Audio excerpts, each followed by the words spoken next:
भास्कर खबर, बेखौफ जुबान, बेबाक अंदाज। मैं ईश्वर को साक्षी मानकर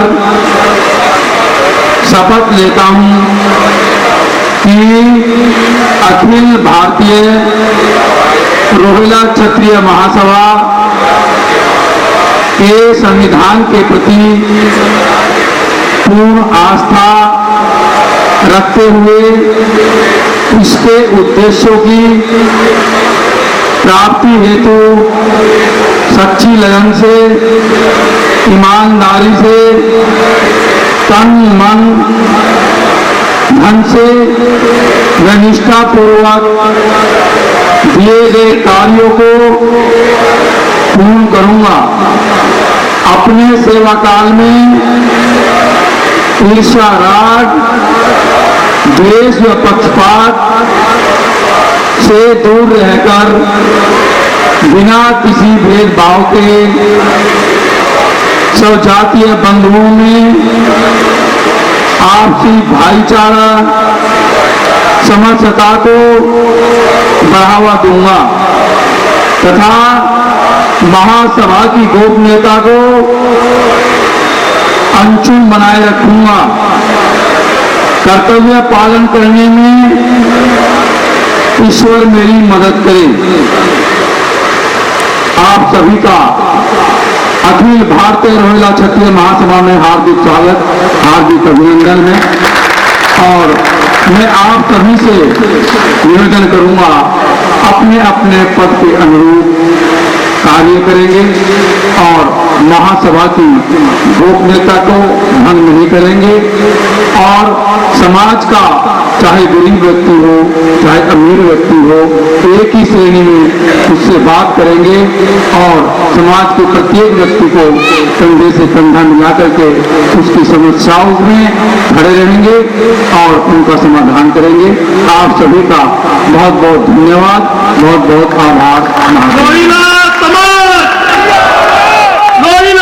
अखिल भारतीय रोहिला क्षत्रिय महासभा की एक जनसभा कहिए या समाज को लेकर जो सभा कहिए वो आज यहाँ पर हुई है, जिसमें समाज में फैली हुई कुरीतियाँ जैसे कि दहेज प्रथा हुई, आपस में लोगों का मेल मिलाप न होना, इन सब चीज़ों को लेकर बातचीत की और समाज की एकता बनाने को लेकर विचार व्यक्त किए गए और उस पर जोर दिया गया। साथ ही इस बात पर भी जोर दिया गया कि जो जाति प्रमाण पत्र बनता है उसमें जब प्रमाण पत्र बनवाने जाते हैं तो नाम में अगर रोहिला लिखा होता है तो वो सर्टिफिकेट बना के नहीं देता, प्रमाण पत्र बना के नहीं देता है। वैसे जाति दर्ज है ओबीसी में, लेकिन वो रोहिला नाम आने की वजह से वो सर्टिफिकेट बना के नहीं देता है। उस पर भी इन लोगों ने बात की है और ये लोग उस पर काम कर रहे हैं, सरकार से डिमांड भी कर रहे हैं। कुछ हद तक इनकी इस मांग पर काम भी शुरू हो गया है।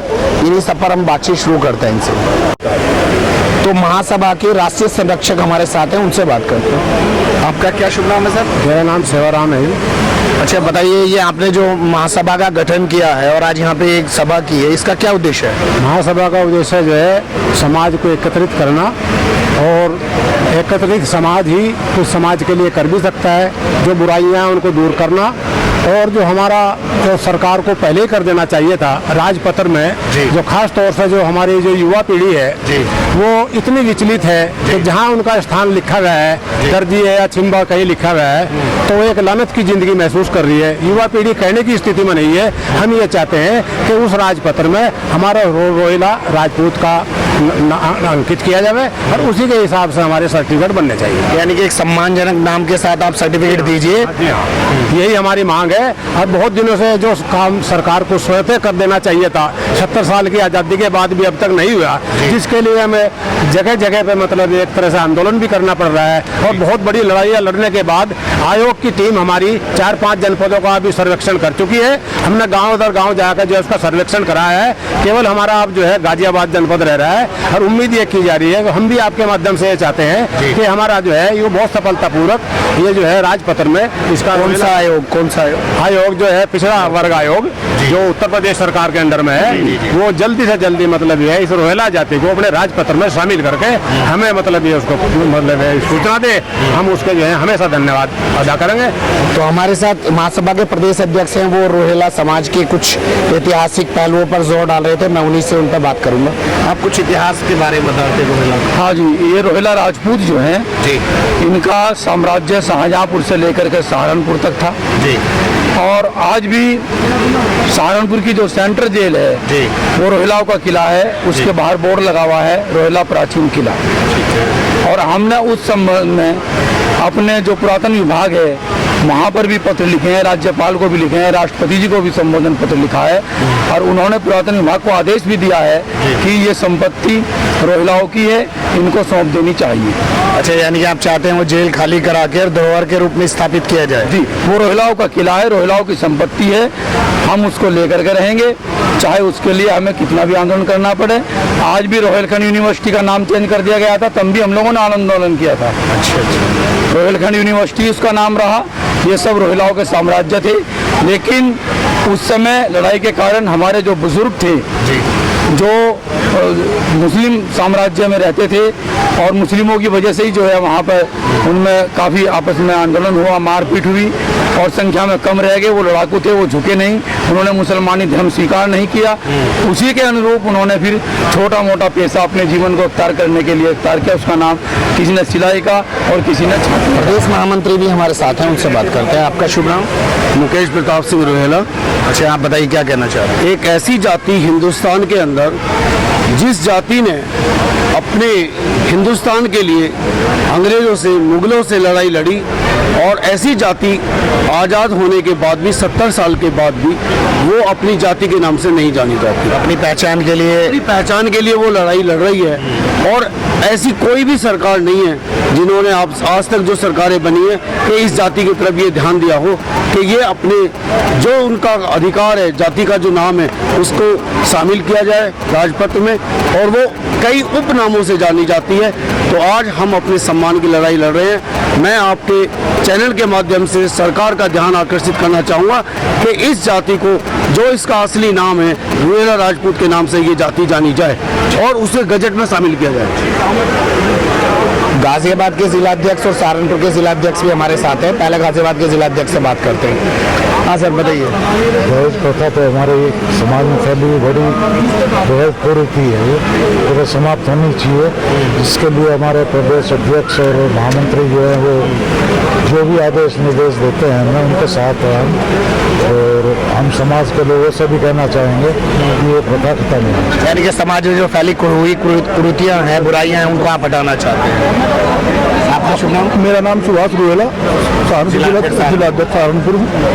हमारा मेन उद्देश्य इस समाज को इकट्ठा करना और अपने अंदर जो बुराइयां छिपी हुई हैं उनको हम दूर करना चाहते हैं।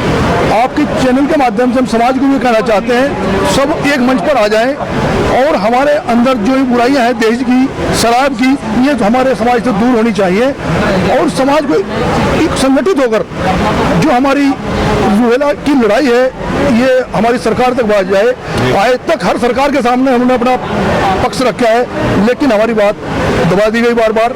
हमारी सरकार से भी यही विनती है कि हमारी बात को इसको सुना जाए, आपकी बात को सुना जाए, समाज की बात को सुना जाए। हम लोग कर रहे हैं तो लोनी के जो भी पदाधिकारी हैं उनसे भी बात करना जरूरी है, तो लोनी के पदाधिकारी से बात करते हैं। लोनी के नगर अध्यक्ष हमारे साथ हैं। क्या शुभ नाम आपका? जोगिंदर सिंह रोहेला। जोगिंदर जी, लोनी में पहली बार इस तरीके का आयोजन? हाँ जी, पहली बार कर रहे हैं जी। रोहिला समाज का कभी कोई आयोजन हुआ इस तरीके से? अभी तक इधर नहीं हुआ, लोनी क्षेत्र में कोई नहीं हुआ। तो आप लोगों ने रोहिला समाज को इकट्ठा किया और जागरूक कर रहे हैं। हमारे साथ प्रदीप रोहेला जी भी हैं जो एक पत्रकार भी हैं और क्या नाम सामाजिक कार्यकर्ता के तौर पर भी हैं और रोहिला समाज से ताल्लुक रखते हैं, लोनी के रहने वाले, उनसे बात करते हैं। हाँ रोहेला जी, ये जो जो आयोजन हुआ है जी, ये कैसे संपन्न हुआ, कैसे आप लोग ये जोड़ पाए सब? ये समाज को इकट्ठा करने के लिए हमने जो आज एक मुहिम चलाई है, इसका जो श्री गणेश लोनी से हुआ है, इसको हम जिला स्तर, फिर प्रदेश स्तर, फिर राष्ट्रीय स्तर, वहाँ तक ले जा करके छोड़ेंगे। और जो हमने सरकार से अपने समाज के लिए डिमांड की है, जब तक वे हमारी पूरी नहीं होती, चाहे हमें आंदोलन करना पड़े, चाहे हमें जितना मर्जी संघर्ष करना पड़े, उसको करेंगे। प्लस अपने समाज को इकट्ठा करके और समाज के अंदर जो कुरीतियाँ फैली हुई हैं उनको दूर करने के लिए तन से, मन से और धन से पूरी तरह से समाज के साथ कंधे से कंधा मिला करके उसकी सेवा करेंगे और यही हमारा लक्ष्य है। और इसीलिए हम सब लोग प्रदेश स्तर से, जिला स्तर से और अलग अलग जिलों से जो क्षेत्रीय लोग हैं हम सब इकट्ठे हुए हैं। और जो ये बीज आज हमने बोया आज है, यहाँ कितने जिले के लोग हैं? यहाँ 7-8 जिले से जो जिम्मेवार लोग हैं, जो पदाधिकारी हैं वो आए हैं, आम लोग नहीं हैं। लेकिन अभी हम 28 तारीख को एक बड़ा प्रोग्राम मोहन नगर में करने जा रहे हैं प्रदेश स्तर का। वहाँ एक बहुत बड़ा जनसमूह होगा और ये जो आज बीज हमने बोया है, जब तक ये एक बहुत बड़ा वट वृक्ष का रूप नहीं लेता तब तक हम इससे बिल्कुल भी कदम पीछे नहीं हटाएंगे। ये हमारा जो है एक तरह संकल्प। तो रोहिला समाज जो है एक गांव से लेके राष्ट्रीय स्तर तक अपने पूरे संगठन को खड़ा करना चाहता है और अपने लोगों को जागरूक करना चाहता है। 28 अप्रैल में 28 मई को ये लोग गाजियाबाद के मोहन नगर में एक बड़ी अपना प्रदेश स्तर का कोई अपना सम्मेलन करने जा रहे हैं। तो अगला इनका पड़ाव ये है और ये लोग जुड़ के अब चलना चाहते हैं और अपने समाज में फैली हुई बुराइयों को खत्म करना चाहते हैं, सम्मान के साथ अपने नाम का सर्टिफिकेट पाना चाहते हैं। इन्हीं सब बातों के साथ कैमरामैन यूसुफ सिद्दीकी के साथ मैं अकरम रईस खान, धक्कड़ खबर के लिए।